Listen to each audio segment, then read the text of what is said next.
The police had a theory about the murder of Francis Bacon, but it was never proven.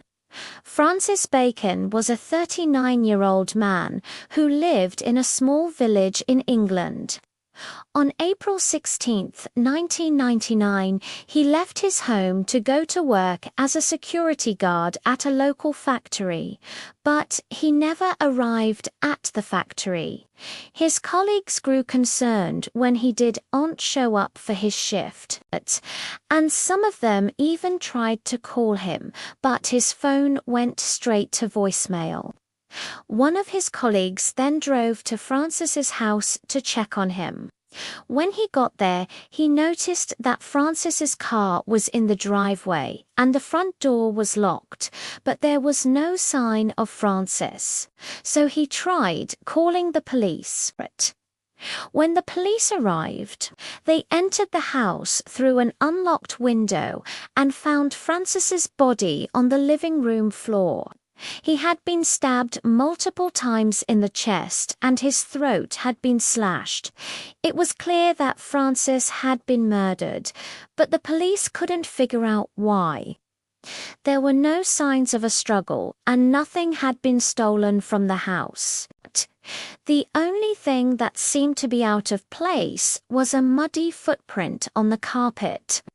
But the police could get a usable print from it, because it had been partially covered by a rug. The police interviewed Francis's friends and family members to try to find out if he had any enemies. But they all said that he was a friendly guy who didn't have an enemy in the world.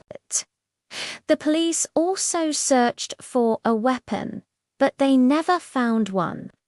They also checked security camera footage from the local businesses to see if they could find the killer, but the footage was either too blurry or it didn't capture anything useful.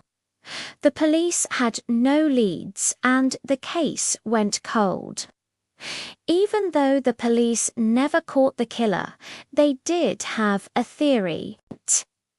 After examining the crime scene, they noticed that Francis was a left-handed person who had been stabbed with a right-handed person's knife.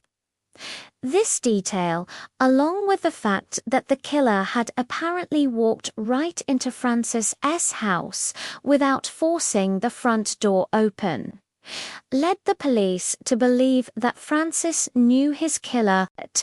But who could have known him well enough to enter his house without a key and then murdered him? The police couldn't say for sure, but they suspected that it might have been someone Francis had met at work. This unsolved mystery has been featured on a TV show.